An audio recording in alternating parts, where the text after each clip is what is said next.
पत्रकार बंधुओं, जिस तरीके से आपको मालूम है कि मैं 23 मार्च से माननीय न्यायालय के आदेश पर जमानत पर बाहर आ गया हूं 14 महीने के बाद। और इस समय मैं पिछले 16 दिनों से विकास नगर में ही हूं।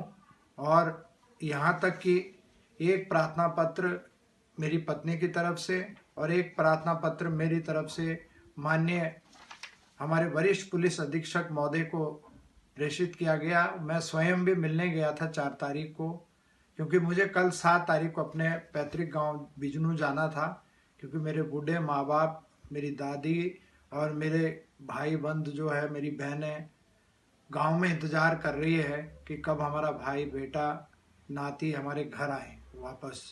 लेकिन आप लोगों को भली भांति मालूम है 2016 में पोखरी में जहां पथराव हुआ था, जिन 12 लोगों पर माननीय न्यायालय में मुकदमा चल रहा है, ट्रायल चल रहा है सीबीसीआईडी के द्वारा, बड़े मुश्किल उस पर मुकदमा दर्ज हुआ था उस समय जब मेरे ऊपर पथराव हुआ था। माननीय उच्च न्यायालय नैनीताल द्वारा मुझे सुरक्षा दी गई थी, क्योंकि बीच में एक बार हटा भी दी गई थी, फिर दोबारा मेरे साथ में यहाँ सैंसपुर के पास में हमला करने की कोशिश की गई थी, जिस दिन मैं गवाही पर जा रहा था देहरादून। उसके बाद माननीय न्यायालय ने बकायदा आदेश किया है हाई कोर्ट ने कि जब तक ट्रायल कोर्ट में मुकदमा चल रहा है तब तक दौलत कुंवर की सुरक्षा सुनिश्चित की जाए उत्तराखंड सरकार के द्वारा। तो तब से लेकर जब तक मुझे झूठे मुकदमे में जेल नहीं भेजा था उस दिन तक मेरे पास में सुरक्षा थी। तो जिस दिन से मैं बाहर आया हूँ जमानत पे, तब से लेकर आज तक कोई सुरक्षा वापस नहीं दी गई। और जौनसार बावर से जो मुझे पता लगा जेल में, जब मुझे और मेरे बेटे को अंदर डाल दिया था जेल में, तो 21 खतों के स्याणाओं द्वारा, अपने अपने खत के गांव के स्याणाओं द्वारा सरकारी कर्मचारियों से और ठेकेदारों से 91 लाख रुपए एकत्रित किए गए। और जो सम्मानित अधिवक्ता जिन्होंने मेरे ऊपर, मेरे बेटे के ऊपर पुलिस के कहने पर और नेताओं के दबाव में झूठा मुकदमा लिखवाया, उनके हाथ में दिए गए यहाँ एक विकास नगर में गोपनीय जगह पर, जिसका मेरे पास एक मेरे शुभचिंतक खुद जेल में मेरे से मिलने के लिए आते और मुझे बताते हैं कि दौलत कुंवर जी, आपका राशन अब पूरी तरीके से पैक कर दिया गया। जौनसार बावर से बकायदा 21 खतों से 91 लाख का चंदा एकत्रित करके उन वकीलों को दिया गया है।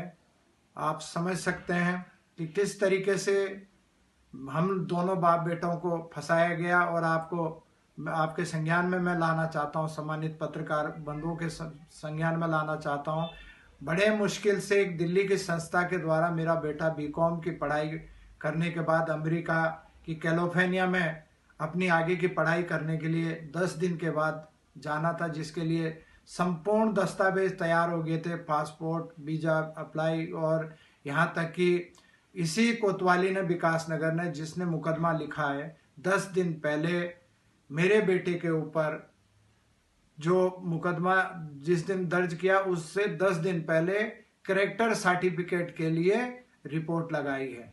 मैं आप लोगों के संज्ञान में इसलिए बात लाना चाहता हूं क्योंकि पहले मेरे ऊपर जान से मारने की कोशिश की गई पथराव द्वारा, मैं उसमें से बच गया। फिर मुझे और मेरे बेटे को बदनाम करने के लिए बकायदा अधिवक्ताओं का सहारा लेकर मुकदमा दर्ज करवाया गया, ताकि कोई अधिवक्ता इनकी लड़ाई न लड़े और ये बाहर ना आ सके 10 साल तक।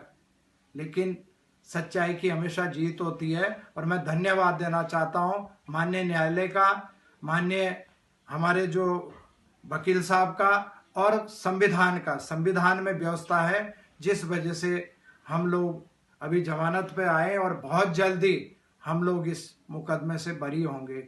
और मेरा आप सभी पत्रकार बंधुओं से यही निवेदन है कि आप सच्चाई की आवाज़ उठाने के लिए लोकतंत्र का चौथा स्तंभ है, आप कृपया करके, क्योंकि अब अगला कदम, इसीलिए शायद मुझे सुरक्षा नहीं दी जा रही है, क्योंकि पहले पथरा हुआ, उसमें मरा नहीं, फिर बदनाम करने की कोशिश करके 14 महीने तक जेल में रखा।